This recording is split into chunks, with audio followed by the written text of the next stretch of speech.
of our governors have been very adamant about their need for test kits. We have gotten them test kits. When we had Abbott add about a week ago to the test kits, we've been able to open up additional test kits for states that want to do surveillance and want to do contact tracing. These 19 states are doing still active containment. They're at 200 cases despite the fact that they've been measuring them over the last 3 to 4 weeks. Still though, 55% of all cases and 55% of all new cases continue out of the New York metro area. That's the New Jersey part and New York part in particular. I haven't added in Connecticut or other counties at this point. We are concerned about certain counties that look like they're having a more rapid increase. When you look at Wayne County in Michigan and you look at Cook County in Chicago. So we have integrated all of our information to not only look at where the cases are today, but how they're moving, so we can alert FEMA to where we think the next potential hotspot is. All of the counties that I mentioned, the hotspots are in urban areas or in the communities that serve that urban area. And I think that's something very important to remember as we move forward. Because of the innovation within our private sector, we continue to have these new platforms added for laboratory testing. And these become critical platforms for states that have very low rates and very low rates needed to test. Why is that important? Some of these machines have wells and plastic plates that, in order to be effective, you have to put on about almost 96 samples. And others are made for 4 samples or 24 samples at a time. So what's critical for us to be able to do is to match the need to the county and state. And that's the role that we can provide advice on, because we get to see across the whole country and where those items are needed most. And so this is allowing us to adapt and adopt really allocation of tests or recommendations to state of what piece of equipment they may need. Of the 550,000 tests, you can do the math, but we're still running somewhere about 14% overall. That means 86% of the people with significant symptoms, because remember, you had to have a fever and symptoms to get tested at this point. So still 86% are negative. These are really important facts for the American people. I'm sure many of you saw the recent report out of the UK about them adjusting completely their needs. This is really quite important. If you remember, that was the report that said there would be 500,000 deaths in the UK and 2.2 million deaths in the United States. They've adjusted that number in the UK to 20,000. So 500,000 to 20,000. We're looking into this in great detail to understand that adjustment. I'm going to say something that's a little bit complicated, but I'm going to try to do it in a way that we can all understand it together.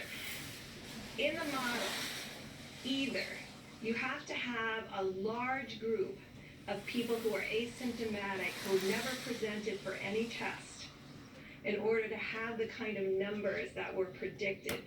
To get to 60 million people infected, or 6 million people infected, you have to have a large group of asymptomatics, because in no country to date have we seen an attack rate over 1 in 1,000. So either we're only measuring the tip of the iceberg of the symptomatic cases, and underneath it are a large group of people. So we're working very hard to get that antibody test, because that's a good way to figure out who are all these people under here and do they exist.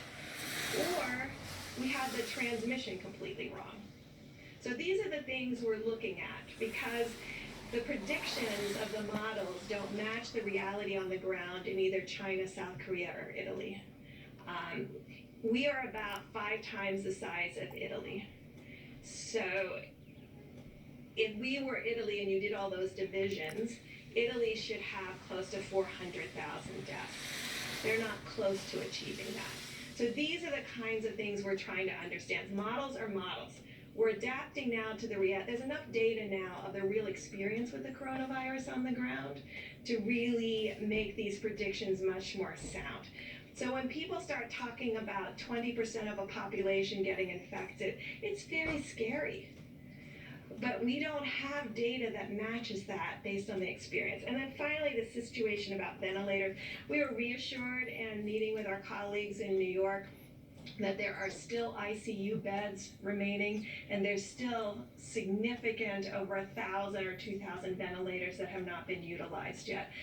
Please, for the reassurance of people around the world, to wake up this morning and look at people talking about creating DNR situations, do not resuscitate situations for patients.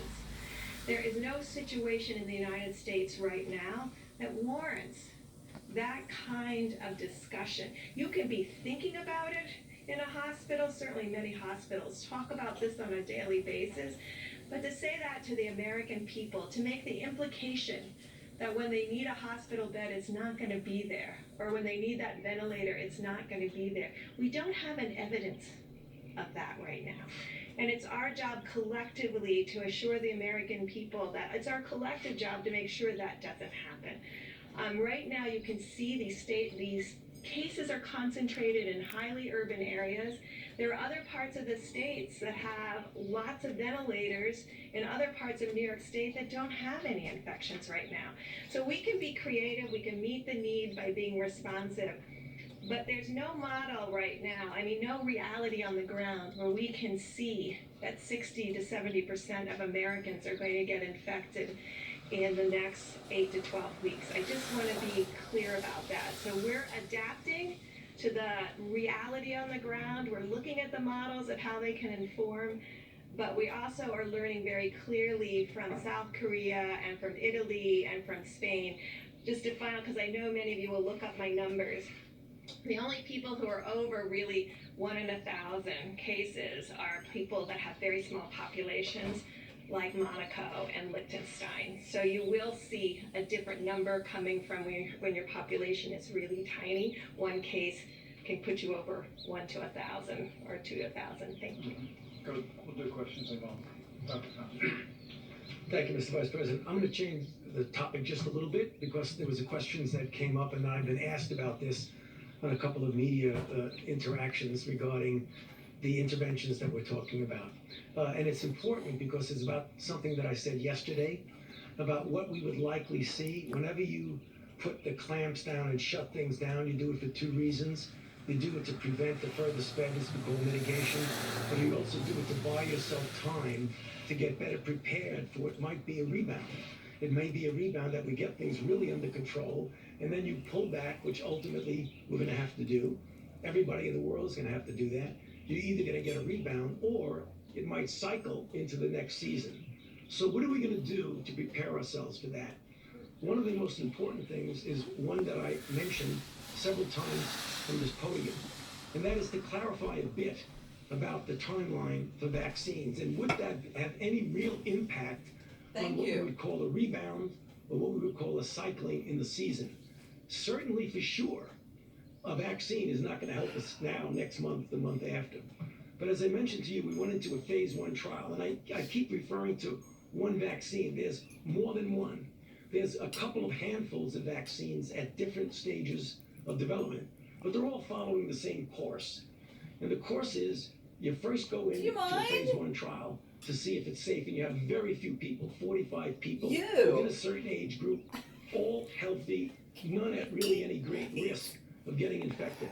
And the reason you do that... Jen's got her supper in case you want to know what that's about, and I'm eyeballing it. And the cats are. And the cats are too. Everybody's been fed except me. Then you go to a That's phase right. 2 trial, or what we say 2-3, which means... Sorry about that. Now we hope that there aren't a lot of people getting Me infected, too. but it is likely there will be somewhere in the world where that's going on.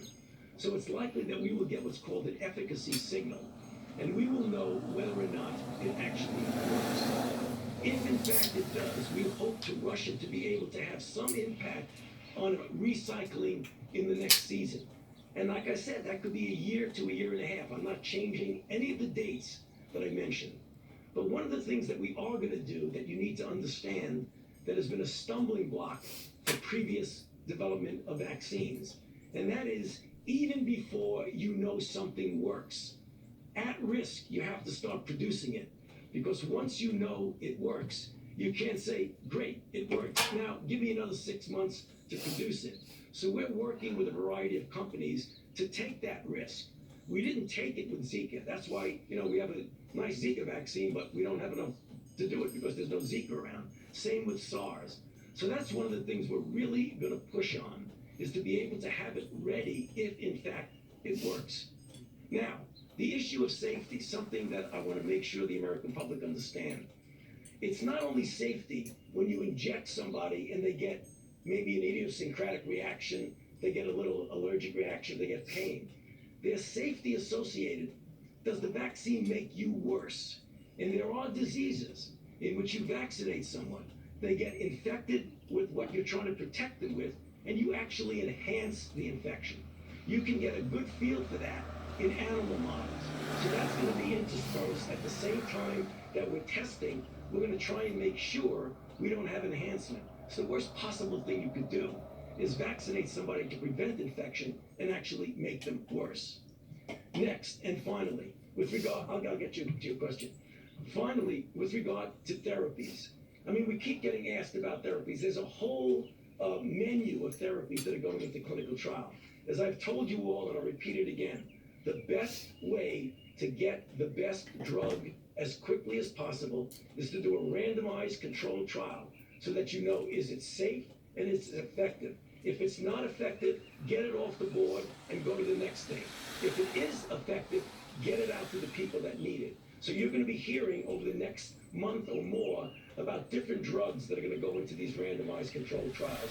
And I feel confident, knowing about what this virus is and what we can do with it, that we will have some sort of therapy that gives at least a partial, if not a very good protection in preventing progression of disease. And we'll be back here talking about that a lot, I'm sure. Thank you. You take a question. I'd like to just add to what you're saying about this idea of risk in the drug manufacturer. Are you saying that at some point in the phase 2 trials, that if you're seeing some form of efficacy, that you may try to convince a laboratory to spool up production at that point so that there's a Even before.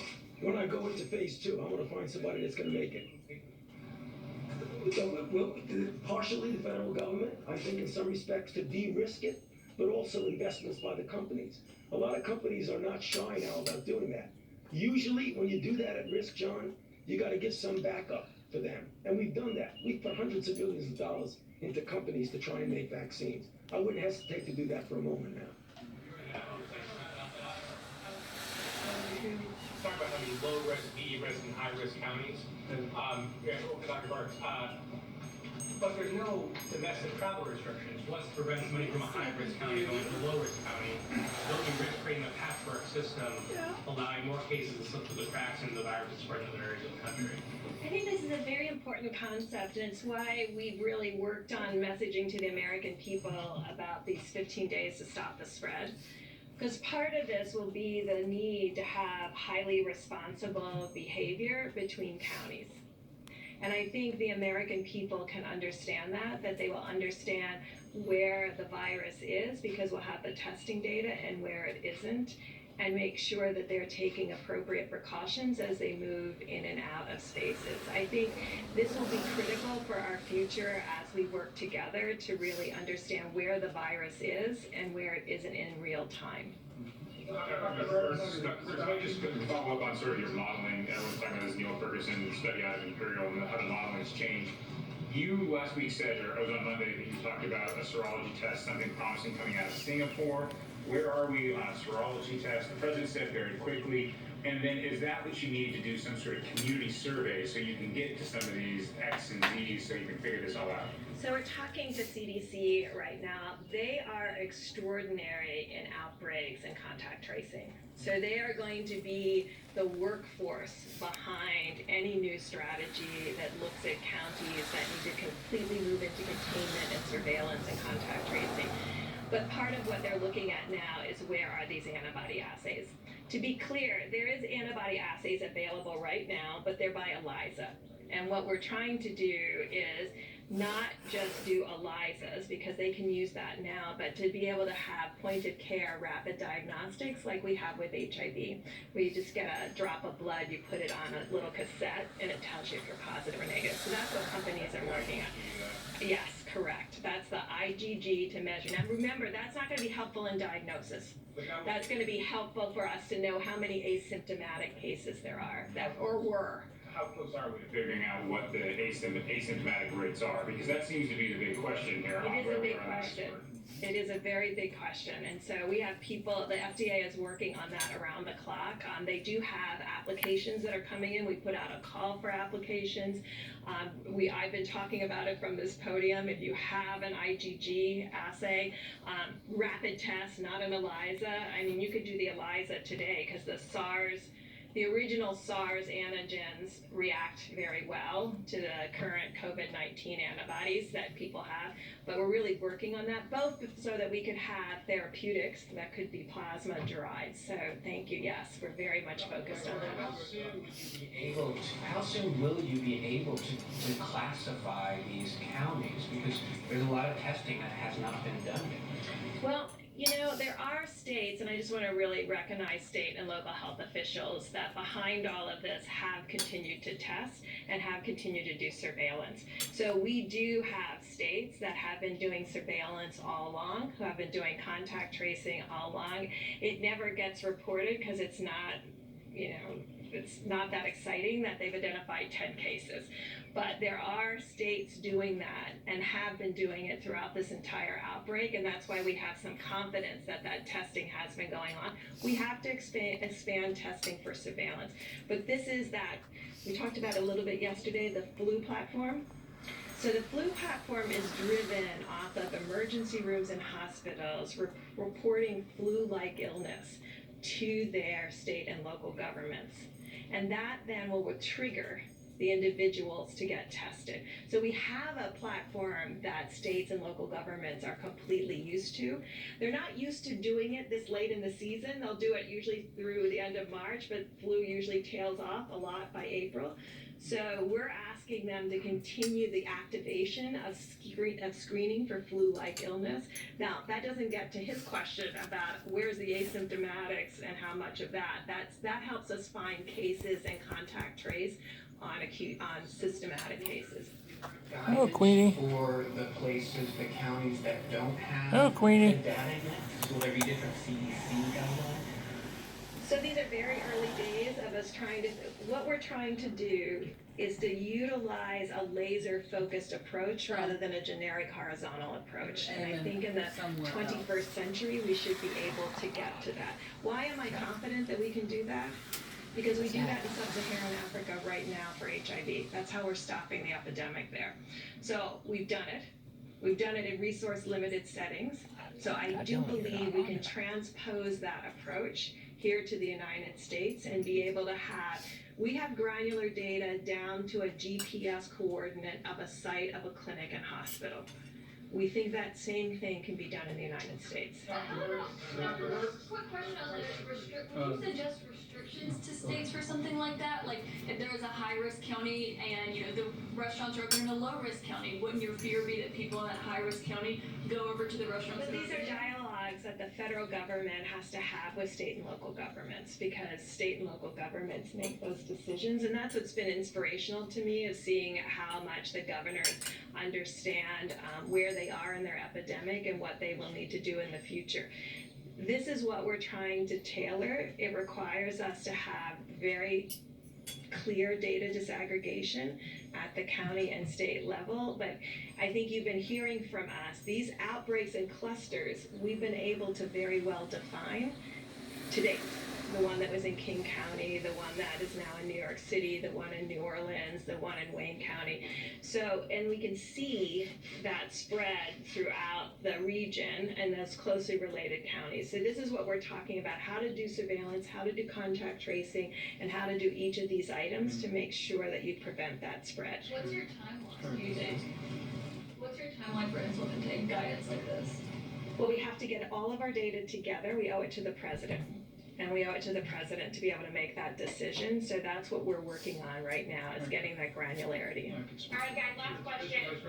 I'll go to John for a second. I can speak to that. The president sent a letter to all the governors today indicating that, as every American recognizes, that the importance of 15 days to slow the spread, that we're approaching day 15.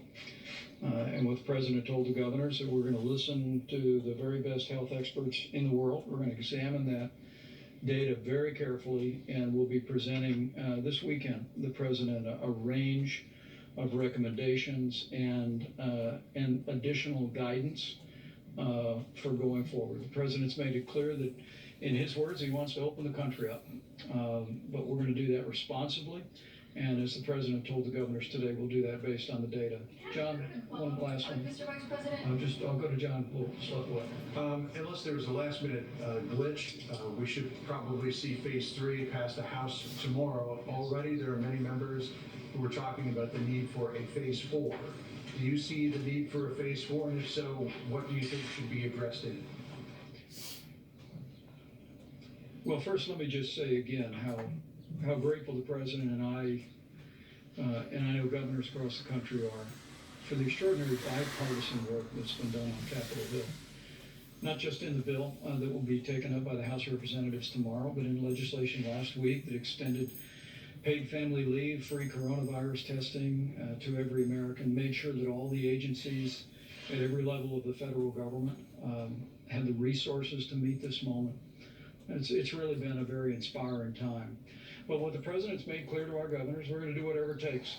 And already we're hearing from some governors about the need for additional resources.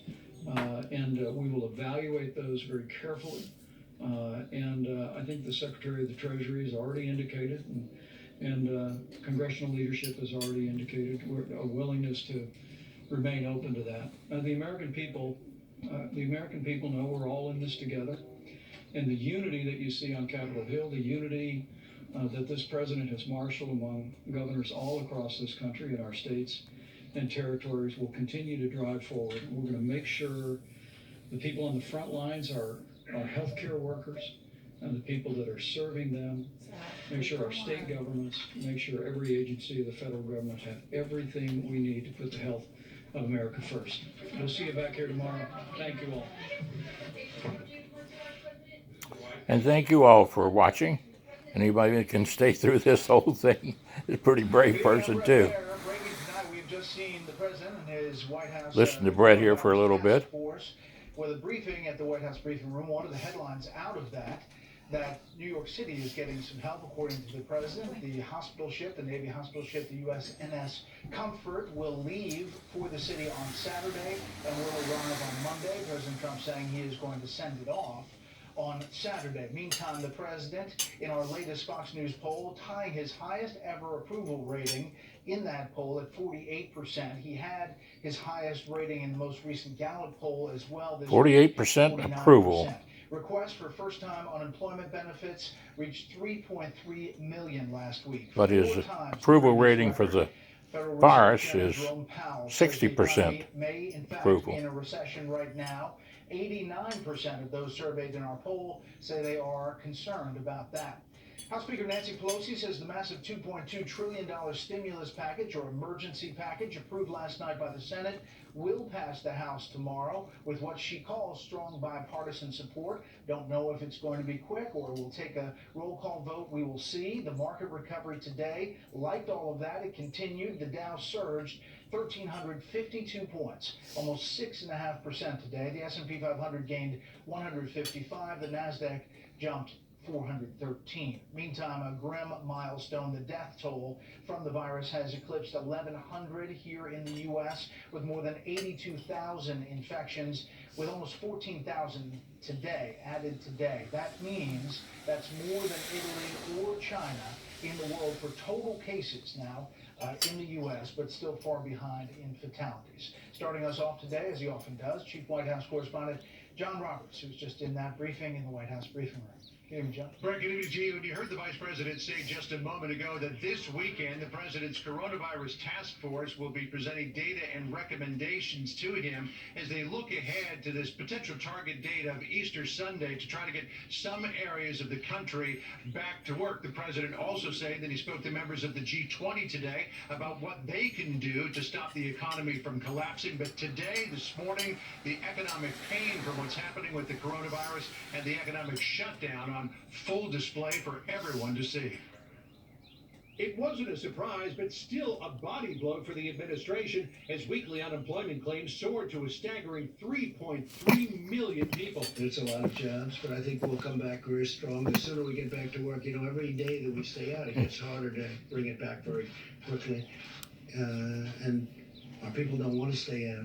On Capitol Hill, the House moved to stop the bleeding, advancing the $2 trillion fiscal stimulus bill, a vote possible tomorrow. But politics still permeating the process. We did jujitsu on it, that it went from a corporate first proposal that the Republicans put forth in the Senate to a workers first, Democratic workers first legislation. That is an outright lie. The fundamental portions of this bill has not changed since Sunday. But there are still lingering concerns about the measure. Republicans troubled by a provision that could pay people out of work more than they were making while employed. We want to make sure that you are whole in unemployment, not that you get a raise because of the coronavirus. And already indications that by the time President Trump puts pen to paper to sign it, more will be needed. New York Governor Andrew Cuomo saying today the money for New York is a pittance of what's required. I believe what they did failed to meet the governmental need. I find it irresponsible. I find it reckless. But even some of Cuomo's Democratic New York colleagues found his criticisms a little misguided. The truth is, this was not intended to close budgets for states and cities. This was intended as triage, emergency relief to the most at-need, at-risk right away. There will be another bill, and probably another after that, another after that. The Fed chairman today proclaiming that the U.S. may well be in a recession, but adding there's nothing fundamentally wrong with the economy. As to when America can get back to business, Jerome Powell today said he'll defer to the doctors. We're not experts in pandemics over here. We don't get to make that decision. I would say, though, that we would tend to listen to the experts. Dr. Fauci said something like, the virus is going to set the timetable, and that sounds right to me. With the end of President Trump's 15 days to slow the spread looming on Monday, the White House already preparing an update. President Trump sending a letter to the nation's governors today saying the administration is working to publish new guidelines to use in making decisions about maintaining, increasing, or relaxing and other mitigation measures. And there was a significant piece of news from Dr. Anthony Fauci from the NIH here at the briefing where he said that if early vaccine trials show promise, that the government would work with pharmaceutical companies to take a risk to build up a pool of that vaccine so that if it did prove to be effective in phase 2 and phase 3 trials, there would be no delay in getting it out to the public. But that does, Brett, present a significant financial risk for the pharmaceutical companies, one which Dr. Fauci said would likely be shared with the government. Brett? John, quickly, the second day in a row, Dr. Deborah Birx said that the models, just using the math of the models, doesn't really reflect the actual reporting on the ground.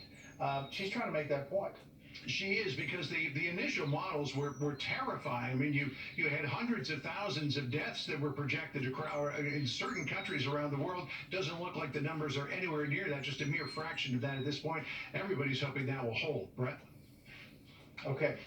John Roberts, live in the White House briefing room. John, thanks. Our Fox News poll indicates that almost 2/3 of those surveyed are nervous about the U.S. economy. The number is 62%, just 25% are confident. Let's get some analysis of the market and the U.S. economy. Susan Lee of Fox Business joins us now from New York. Good evening, Susan. Good evening, Brett. The bulls were running on Wall Street on Thursday with the Dow Jones Industrial entering a new bull market. So that's up 20% from recent lows, rallying close to 4,000 points in 3 sessions, tying the record for the shortest bear market in history that started just around 2 weeks ago when the Dow fell 20% from recent peaks. And that's despite a record number of Americans filing for unemployment benefits, 3.25 million in the week, more than quadruple the previous record set back in 1982. Pennsylvania recorded the biggest jump in weekly jobless claims. Ohio, California, Texas, and New Jersey also saw a significant increase.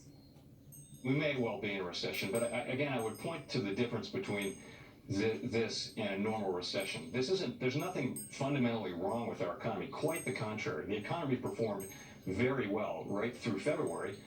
Investors were looking past the dismal jobless claims and the hopeful passage of the $2 trillion rescue plan. That meant another winning day for Boeing, which has rallied 70% this week. Boeing and the airlines are seen as likely recipients of government aid. Oil stocks continued their recovery, and more money went back into big technology like Apple and Microsoft. So with today's rally, we are on track now for the best week for the stock market since the Great Depression. The coronavirus pandemic will likely end the government's 113-month streak of job creation, adding over 22 million jobs the past 9.5 years, also threatening the longest economic expansion on record. Brett? Susan, thank you. Up next, we will talk unemployment and new employment with a top official from Walmart. Keep it here.